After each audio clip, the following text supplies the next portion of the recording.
You know, we're always told to read the ingredients on the products that we buy and use, but take a look at these ingredients. I mean, unless you're a chemical engineer, this Greek gobbledygook means nothing to you. You don't know what you're using on your body or on your kids. In fact, you can get more information about the chemicals in a dog's flea collar than you can about the chemicals in baby shampoo. Triclosan is a synthetic antibacterial ingredient that's a chemical cousin to Agent Orange. Is triclosan in any of the products you use? Well, we're going to find out. Linda Chae has been speaking out about chemicals that we use in the day-to-day products, and what she has to say is pretty scary. Let's start off with a word that we might see on the front of some of these things we buy: non-toxic. Does that mean anything? Well, non-toxic, according to the cosmetic industry, means that only 49% of the laboratory animals died in the tests. If 50% or more had died, then it would have been considered toxic.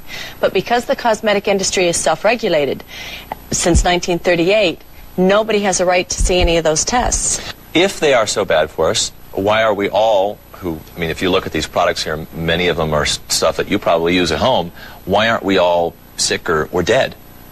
Well, most of America is sick with some chronic fatigue. The immune systems are down. Visually, people have an accelerated aging. Most of our children today have illnesses and problems that they didn't have generations before. So this is one of the contributing factors. It's a chemical conspiracy. One of the things that they're investigating is the antibacterial soaps that we use on kids? Yes, absolutely. Like triclosan, which is in this ingredient here. Triclosan's also in this toothpaste. Well, if triclosan, I mean, that's the one that's the chemical cousin to Agent Orange, how does the federal government let that go in there? Again, because it's self-regulated. The cosmetic industry gets to determine all of its own safety data. Now, triclosan, according to the EPA, is a very serious insecticide-pesticide. It's got long-term effects. It is not biodegradable, so it might be around for 500 years. And as an insecticide-pesticide, it's a hormonal disruptor and may contain dioxin, which is a serious carcinogen. Is it possible that it's in such minuscule, itty-bitty amounts that it really has no effect? I mean, could it be in larger doses something that's dangerous, and in the dose that's in toothpaste, for example, not a concern? Do you know that the toxic ingredients in triclosan is rated at parts per trillion? And a parts per trillion is 1 drop in 300 Olympic-sized swimming pools.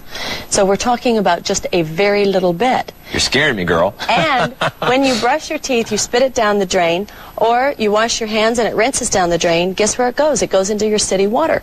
And water is recycled, and you cannot purify a parts per trillion and remove ingredients like triclosan.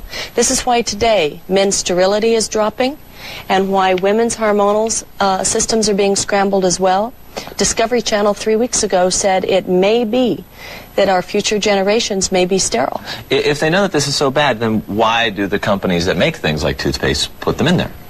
Well, the people that have patents on these ingredients want to make sure that the public has a very positive view of them. And it's only when Tufts University starts saying that triclosan actually is a potential mutagen, meaning it's going to mutate these bacteria to keep our immune system from being able to fight against it, that information is not made, that information is available to the public. But the cosmetic industry that has the patents on these ingredients, there's a lot of financial profit in many of these ingredients. That's why most of them are synthetic, because petroleum-based ingredients are what you get patents on.